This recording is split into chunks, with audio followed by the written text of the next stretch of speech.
Muito bom dia a todos. Vamos orar? Nosso Deus e nosso Pai, damos graças por tudo, ó Pai, que o Senhor tem feito em nossas vidas. Agradecemos por essa oportunidade tão maravilhosa de estarmos nessa manhã adorando ao Senhor, ó Pai, em espírito e em verdade. Que tudo, ó Pai, que for feito aqui, nós sempre queremos, ó Pai, que seja feito de acordo com a Tua soberania, o Teu querer e a Tua vontade. Obrigado, ó Pai, por esse momento, que o Senhor abençoe em tudo que for falado aqui, em nome de Jesus. Amém. Alegrei-me quando me disseram: vamos à casa do Senhor. O salmista disse isso alguns milhares de anos atrás, 2 talvez, 3, acho que uns 3.000 anos mais ou menos. E eu gostaria de incentivar todos vocês, essa alegria que ele teve em estar na casa do Senhor, também esteja com todos nós presentes aqui, amém?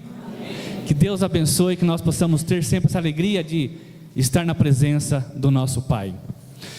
Esse título, confie na soberania de Deus e Ele te recompensará. Eu queria já explicar esse recompensará, porque nós podemos entender de uma maneira que não é a que nós vamos colocar hoje aqui. Esse recompensará é aquilo que Deus prometeu para você, Ele vai cumprir, Ele vai te recompensar. De acordo com a soberania, com a vontade dEle, Ele vai fazer aquilo que Ele prometeu. O Evangelho de João, capítulo 3, 16, a maioria conhece de cor.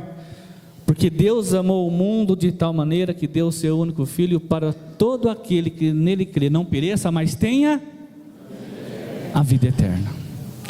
É isso que nós vamos falar um pouco hoje, nessa manhã. Vamos dedicar a nossa vida à soberania de Deus, seja do nosso gosto ou não, tem que ser a vontade do Pai. Você já fez alguma pergunta parecida com essa que eu vou falar? Ou ouviu alguém fazer essa pergunta? Por que isso está acontecendo comigo? Por que coisas ruins acontecem com pessoas boas? Por que acontece tanta violência nesse mundo? Por que o Brasil está tão perigoso nos últimos anos e cada vez aumenta mais?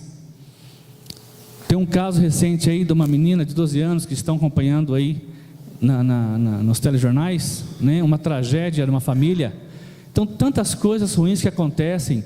Você já ouviu essa pergunta ou já se fez? Por que tantas coisas ruins? Por que acontece comigo? Por que tantas tragédias? Por quê? Você já se fez essa pergunta? Você já ouviu alguém fazendo essa pergunta? Se você fez essa pergunta, e se alguém fizer essa pergunta, você não está sozinho. Homens da Bíblia, homens fiéis, tementes a Deus, questionaram Deus, mas no decorrer da história, eles foram fiéis, eles colocaram a soberania de Deus em primeiro lugar, e eles foram abençoados. É comum fazermos perguntas.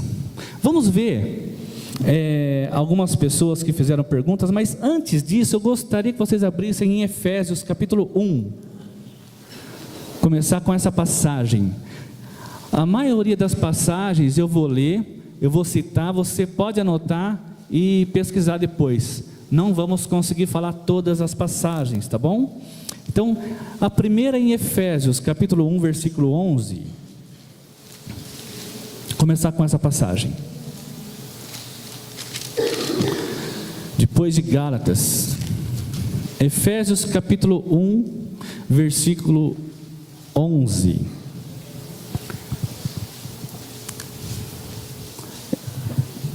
Efésios 1, 11 diz assim: nele fomos também escolhidos, tendo sido predestinados conforme o plano daquele que faz todas as coisas, segundo o propósito da sua vontade. Sempre prevalece a vontade de Deus. E nós temos que descobrir qual que é a vontade de Deus, para seguir Ele e para seguir a soberania de Deus. Deus pode curar ou não. Ele pode suprir as suas necessidades ou não. Ele conhece o seu nascer e o seu morrer. Ele sabe o que você precisa. O nosso querer é um e o de Deus é outro. A história de Jó, vocês já conhecem. Jó foi um homem que perdeu muitas coisas. Perdeu filhos, as filhas, perdeu bens. Vocês já conhecem a história. Se não conhece, leia o livro de Jó. Fica antes do livro de Salmos. Ele fez murmurações. Imagina um homem que a Bíblia diz que ele era temente a Deus, ele se desviava do mal, ele era justo, e ele fez indagação. Em Jó, eu vou só citar agora, vocês anotam no seu aplicativo, não sei onde você quiser, no papel, depois você pode ler, porque são várias passagens. Jó capítulo 7, versículo 11, diz assim: por isso não me calo, na aflição do meu espírito me desabafarei, na amargura da minha alma farei as minhas queixas. Jó fez suas queixas. Asaf, 1200 anos aproximadamente depois de Jó, Asaf também murmurou. Asaf, ele foi um levita, que liderava os músicos na época de Salomão e Davi. E ele murmurou. O Lucas Bernardo, ele leu o Salmo 73, do 1 ao 16, e lá tem algumas murmurações. Ele diz: eu vi a prosperidade dos ímpios. Ele fala: os ímpios não são atingidos por doenças como os outros homens. E vai o questionamento dele, não é? Mais para frente, no ano 600 aproximadamente antes de Cristo, Abacuque, ele também fez as suas indagações. Abacuque 1, versículos 2 e 3, ele disse assim: até quando, Senhor, clamarei por socorro, sem que tu ouças? Até quando gritarei a ti violência, sem que traga salvação? Por que me fazes ver a injustiça e contemplar a maldade? A destruição e a violência estão diante de mim, a luta e conflito por todo lado. Nós vamos ver depois o final de cada uma dessas histórias, de que eles colocaram a soberania de Deus em primeiro lugar. A soberania de Deus Ele faz o que Ele quer, quando Ele quer, com quem Ele quer, e sem pedir licença. Isso é a soberania de Deus. Ele é todo poderoso, Ele sabe de todas as coisas, Ele é o único Deus, Ele é soberano. Jó, então, como vocês sabem a história dele, ele teve muito sofrimento, ele fez essa indagação, mas interessante que depois que Jó orou, no finalzinho lá do livro, ele orou pelos seus amigos, Deus deu tudo para ele em dobro. Os filhos não, ele tinha 7 filhos, homens, e Deus, depois que ele orou, que ele foi restaurado tudo que ele perdeu, ele teve também 7 filhos. Ele tinha 3 filhas antes de perder tudo, Deus deu 3 filhas, mas ele tinha 7.000 ovelhas, ele teve 14.000 ovelhas depois. 3.000 camelos, depois ele teve 6.000 camelos. 500 juntas de boi, Deus deu para ele 1.000 juntas de boi. 500 jumentos, Deus deu para ele depois 1.000 jumentos. Não pense nós que se falarmos assim, bom, eu vou ser fiel a Deus, eu vou seguir a soberania de Deus, que o meu desejo vai ser realizado. Não pense dessa forma. Ele realiza, com certeza, na hora que Ele quer, mas não conte com isso. Ah, eu não tenho carro, eu quero ter um carro até o final do ano, Deus vai me abençoar. Se Ele quiser, sim. Senão, você pode esperar mais um pouco. Vai ser na vontade, no tempo dele. Eu quero trocar de carro ainda esse ano. Ok? Que bom, faça planos, ore a Deus. Se for da vontade dele, você vai trocar de carro. Se não, espera mais um pouco. Isso é reconhecer a soberania de Deus.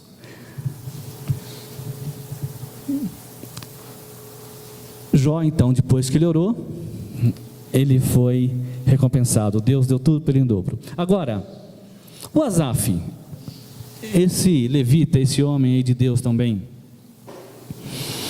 no versículo 17 que foi lido, no versículo 17 que não foi lido, ele entendeu o destino dos ímpios.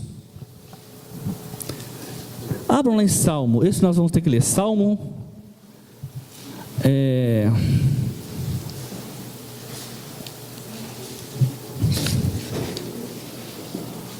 Salmo 73, abra no meio da sua Bíblia, vai cair lá em Salmo, aí você, Salmo 73,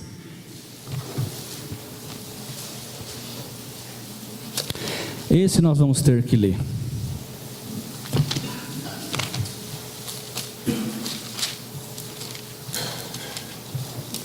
Jó então foi recompensado, reconheceu a soberania de Deus. Asaf também foi recompensado. Olha só, 73, Salmo 73, versículo 17.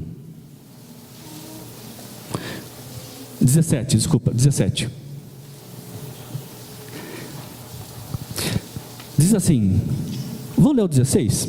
Diz assim no 16: quando tentei entender tudo isso, achei-me muito difícil para mim. Ou seja, as coisas que ele fez queixas, né? Ao 17: até que entrei no santuário de Deus, e então compreendi o destino dos ímpios. Então, Asaf entrou no santuário de Deus, buscou, e ele entendeu. Deus abriu os olhos para ele, da soberania de Deus. Aí ele entendeu. Nós também temos que ter essa visão. Nós temos que deixar o Espírito Santo nos ajudar a entender a soberania de Deus. Nós temos tantas ferramentas que nos ajudam a entender.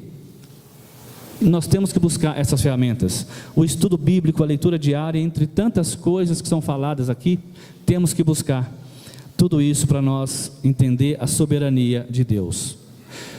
Se você ainda não faz parte do corpo de Cristo, se você ainda não é batizado, faça isso, procure entender a soberania de Deus, mas primeiro tem que entender o porquê se batizar, descer as águas e participar do corpo que está sob a liderança, a soberania de Deus, reconhecer que tudo que Ele faz é para o nosso bem, por mais que nós não entendamos.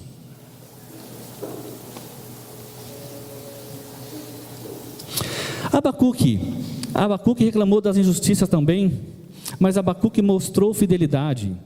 Tanto é que no livro de Abacuque, capítulo 3, do 18 ao 19, diz assim: mesmo não florescendo a figueira, não havendo uvas nas videiras, mesmo falhando a safra de azeitonas, não havendo produção de alimento nas lavouras, nem ovelhas no curral, nem bois nos estábulos, ainda assim eu exultarei no Senhor e me alegrarei no Deus da minha salvação. Nós temos que reconhecer que Deus, Ele é Deus do universo, Ele é o Deus da história, Ele é o Deus da nossa vida, Ele é o Deus do nosso corpo. Afinal, Ele nos criou, Ele reconhece todos nós no ventre, lá diz em Salmos, não é? Antes de nascer Ele já nos conhecia. E só uma pausa para falar sobre o organismo, o ser humano, de que Deus que criou e Ele mantém isso vivo, está na soberania dEle. Eu lembro quando eu estudava na 6ª série, eu aprendi algo lá muito interessante que ficou na minha mente. O nosso estômago, ele produz um ácido, chama ácido clorídrico. Depois vocês buscam na internet aí. Esse ácido, ele é capaz de corroer um plástico, ele é algo muito forte. Mas o mesmo estômago que produz esse ácido, ele produz uma membrana que chama muco. A mucosa produz o muco e essa membrana ela protege desse ácido, onde faz todo o processo lá da alimentação no estômago. Como nós podemos entender algo que destrói, tem algo que protege tão forte daquele ácido? É algo esplêndido que eu não consigo imaginar a grandeza de quem criou isso, não é? Eu não tenho dúvidas de que foi Deus que criou, amém? E se você tem um pouco de conhecimento de medicina, enfermagem, tem curiosidade, você for ver essas coisas do nosso organismo, você vai ficar pasmo, você vai ficar, vai falar, não pode ser essas coisas, né? Que acontece com o nosso organismo, né? Tantas coisas milimétricas. A nossa célula, o processo que ela faz para nos manter vivo, algo pequenininho, é fantástico. Deus mantém tudo isso vivo. Muito bem. Deus é soberano e Ele vai te recompensar se você aceitar a soberania de Deus, aprender o que Ele quer para a sua vida e seguir. Como eu falei, soberania é ter controle de tudo, mas de tudo mesmo. Quem já fez curso aqui de teologia, levou para casa um estudinho que chama O que a Bíblia diz. Se você ainda não fez, faça esse estudo que é muito bom. Na aula 1, fala sobre o universo. O universo também é algo assim, já diz astronomia, né? São números astronômicos, são coisas assim, além da nossa imaginação. Em 1978, foi enviado para o espaço a Skylab, eu lembro desse nome na época, quando foi mandado para o espaço, e nesse veículo, que eu não sei o nome, que eu esqueci, foi enviado disco de vinil, não é? Tinha que ser disco de vinil, né? Não tinha outra coisa na época. E esse disco de vinil tinha algumas coisas escritas, gravadas em vários idiomas. Caso encontrasse alguma vida, né? E alguém tivesse um tocador de vitrola lá, não é? Ia ouvir isso aí, ok? Interessante que isso foi em 78. Faz 5 anos que chegou fora do nosso sistema. Né? Chegou fora, não sei o que aconteceu, mas está lá, né? Olha quanto tempo demorou uma nave a uma velocidade altíssima para sair fora do nosso sistema. O nosso sistema ele é perfeito, nessa aula que eu falei, do que a Bíblia diz, tem lá que se a Terra ficar mais perto do que estamos hoje, nós vamos morrer queimados, congelados. A volta que faz, tudo certinho, tudo nos seus mínimos detalhes, tudo controlado por quem criou, pelo soberano Deus. Muito interessante também quando você vê o nosso corpo e o universo.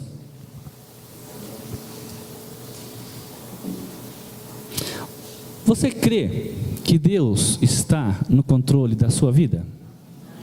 Amém. Que bom que é Ele que está no controle da nossa vida. Ele está no controle da nossa vida, mas Ele nos dá o livre-arbítrio, Ele nos dá algumas coisas que nós podemos decidir. Coisas do dia a dia, corriqueiras. Então entendam bem, hein? O controlador é Deus, Ele controla tudo. Ele está na soberania. Se eu falar aqui que assim que acabar o culto, eu vou lá fora para dar tchau para os irmãos que estão indo, eu vou lá fora e vou ficar lá, dar tchau para os irmãos que estão indo. Mas se ele falar assim, Márcio, hoje você não vai lá fora, não tem nada que vai me fazer eu ir lá fora. Ok, entenderam? Ele é soberano, nós temos decisões que nós tomamos, mas se ele interferir, nós não vamos fazer. Isso é reconhecer a soberania de Deus. Ele está no controle da história, está no controle de nossas vidas. E falamos de 3 homens aqui, que eles se queixaram, mas eles aceitaram a soberania de Deus e foram recompensados naquilo que eles esperavam. Eu quero falar a história de um homem, depois nós vamos finalizar, mas essa história não é tão pequena assim. José do Egito. José do Egito. Olha, irmãos, se eu fosse falar de Jó, eu tenho certeza que Jó, no meu ponto de vista, ele sofreu muito mais do que José. Sofreu muito mais do que José. E olha que José sofreu bastante. Vocês sabem por que eu falo isso? Jó foi no enterro no mesmo dia de 10 filhos. Nós não sabemos o que é isso. Foi no enterro de 10 filhos no mesmo dia. Vamos falar então um pouquinho de José. José, por alguma razão, vocês lembram a história, ele era mais querido do que os outros irmãos. Por essa razão, os irmãos passaram a odiar José. Planejaram em matar José. Olha que coisa terrível. Imagina o próprio irmão planejar matar José. É algo muito triste, um sofrimento muito grande. Jogam José num poço. Se ele tivesse claustrofobia, então ele morria ali mesmo, porque não é fácil ficar num poço. Não sei quanto tempo ele ficou ali, mas não foi pouco. José, ele é vendido como escravo para os midianitas. Seus irmãos invejosos decidiram não matar. A maioria queria matar, mas conversaram entre eles, aí resolveram vender. Chegaram para o pai deles e disseram: olha, José foi atacado por um animal selvagem. Mataram um bode, sujaram a túnica dele de sangue, levaram lá, e o pai de José acreditou. José, enquanto isso, ele era vendido dos midianitas, venderam ele para Potifar, lá no Egito. Interessante, irmãos, que se você lê essa história, você vê que parece que José estava falando assim, cada situação: obrigado, Senhor. Ele não fala isso, tá? Eu estou pensando aqui, porque no final da história, ele fala algo tão lindo, tão maravilhoso, que dá a entender de que cada tragédia, cada coisa triste na vida dele, ele agradecia a Deus. Foi então vendido para Potifar. Potifar, ele era um homem, ele era capitão da guarda lá do oficial do faraó. Ele era um homem de muita confiança. E José, apesar das coisas ruins, como eu falei, ele contava com as bênçãos de Deus. Toda a confiança que ele tinha em Deus, parece que no dia a dia ele usava essa confiança e ia vivendo dia após dia, dia após dia.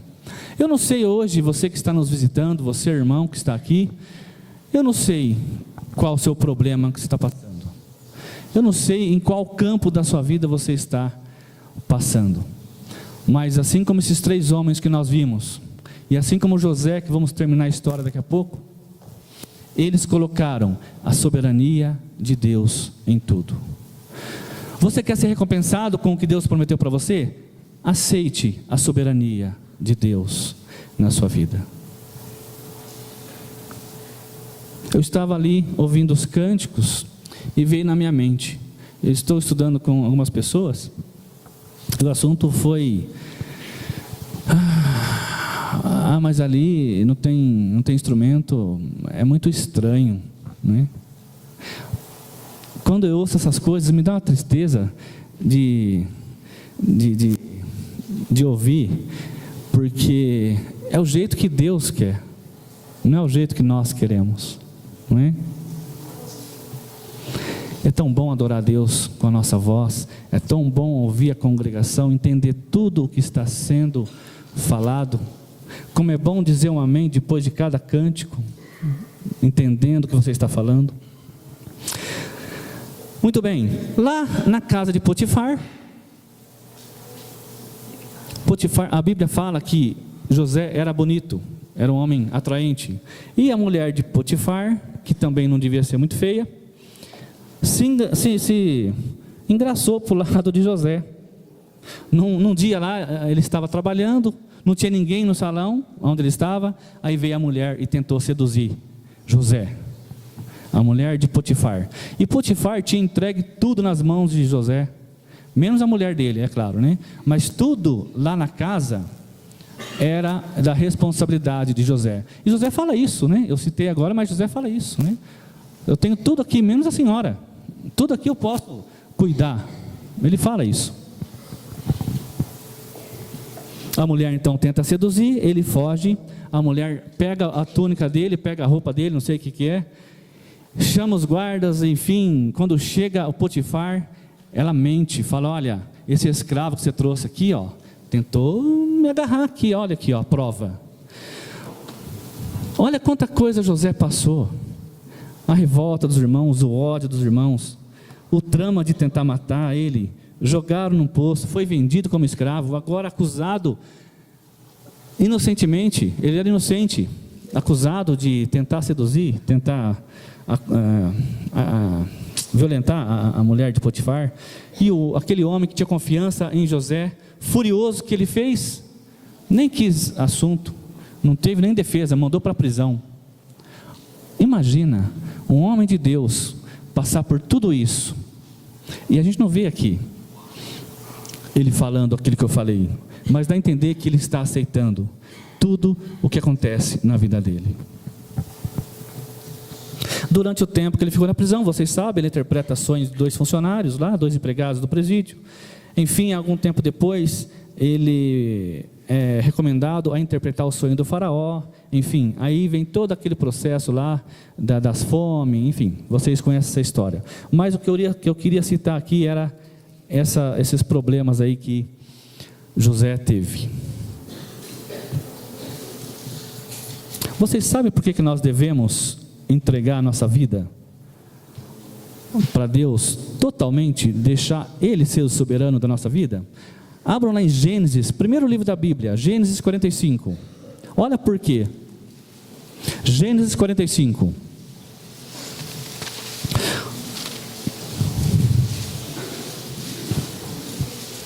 Vamos ler a partir do 3.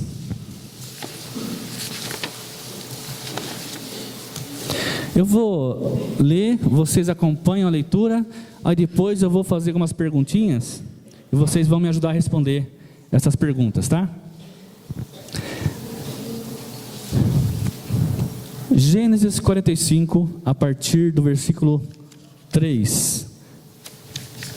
Nós vamos ler até o 9. Diz assim: então disse José a seus irmãos, isso quando os irmãos já foram chamados para vir lá falar com ele, enfim. Então disse José a seus irmãos: eu sou José, meu pai ainda está vivo? Mas os seus irmãos ficaram tão pasmados diante dele, que não conseguiam responder, ficaram boquiabertos, né? Aí ele fala: chegue mais perto, disse José a seus irmãos. Quando eles se aproximaram, disse-lhes: eu sou José, seu irmão, aquele que vocês venderam ao Egito. Agora, não se aflijam, nem se recriminem por terem me vendido para cá, pois foi para salvar vidas que Deus me enviou adiante de vocês. Já houve 2 anos de fome na terra, e nos próximos 5 anos não haverá cultivo nem colheita. Mas Deus me enviou à frente de vocês para lhes preservar um remanescente nessa terra e para salvar-lhes a vida com grande livramento. Assim, não foram vocês que me mandaram para cá, mas sim o próprio Deus. Ele me tornou ministro do faraó e me fez administrador de todo o palácio e governo de todo o Egito. Voltem depressa a meu pai e digam-lhe: assim diz o seu filho José: Deus me fez senhor de todo o Egito. Vem para cá, não te demores. Que motivo que nós vimos aqui na vida de José, para nós aplicarmos para a nossa vida, para que nós colocamos a soberania de Deus em nossa vida. Tudo que nós passarmos, que nós possamos sempre lembrar disso. Eu sou batizado, eu tenho o Espírito Santo na minha vida, eu tenho alguém que cuida, que zela por mim. Algumas coisas eu não entendo, mas eu sei que Ele sabe que tudo o que acontece é para o meu bem. O nosso modo de pensar é um, e o de Deus é outro. Reconheça a soberania de Deus, que Ele vai te recompensar.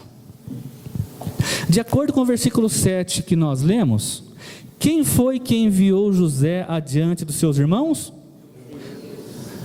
Ainda de acordo com o versículo 7, por que Deus enviou José antes dos irmãos?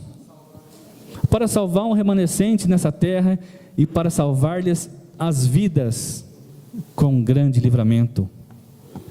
De acordo com o 8, me respondam aí, quem mandou José para o Egito? Ainda 8, quem tornou José ministro do faraó? Quem fez José administrador de todo o palácio?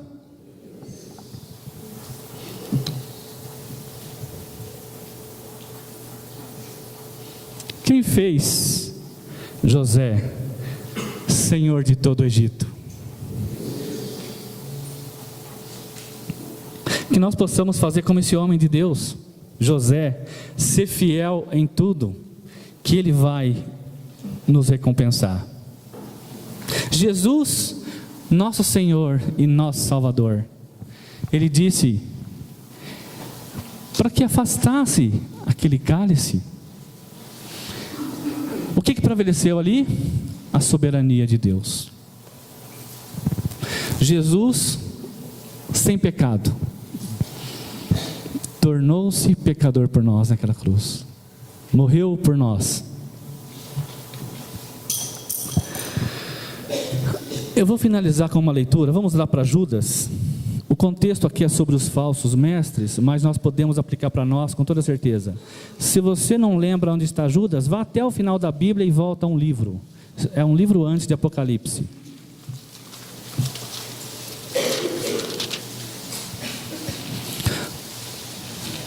Judas, a partir do 20. Vamos ler essa passagem para finalizar. Judas, versículo 20.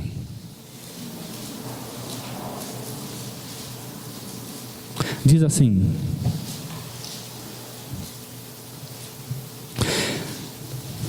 edifiquem-se, porém, amados, na santíssima fé que vocês têm, orando no Espírito Santo. Mantenham-se no amor de Deus, enquanto esperam que a misericórdia de nosso Senhor Jesus Cristo os leve para a vida eterna.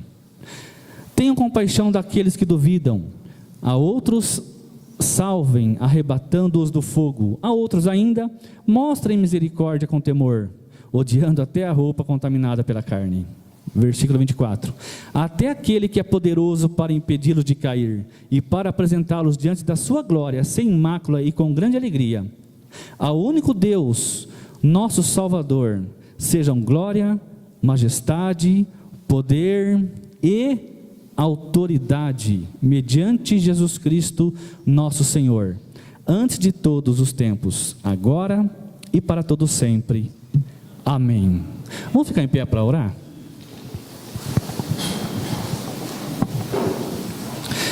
Senhor poderoso, soberano é o Senhor.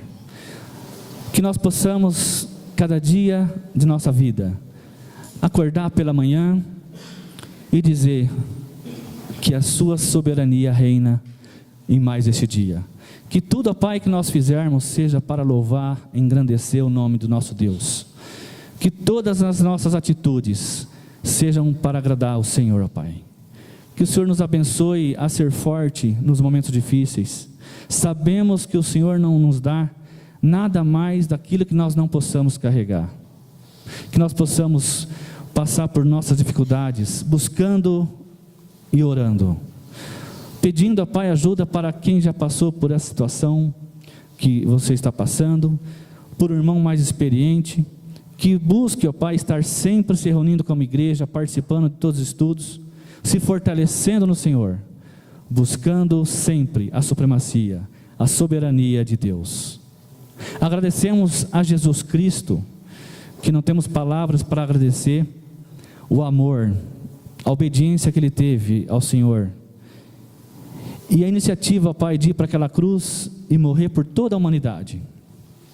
Que nós possamos também lembrar desse amor de Jesus em nossas vidas. É através de Jesus, tão poderoso que Ele é através dele que nós oramos, agradecemos ao Senhor por toda a eternidade. Amém.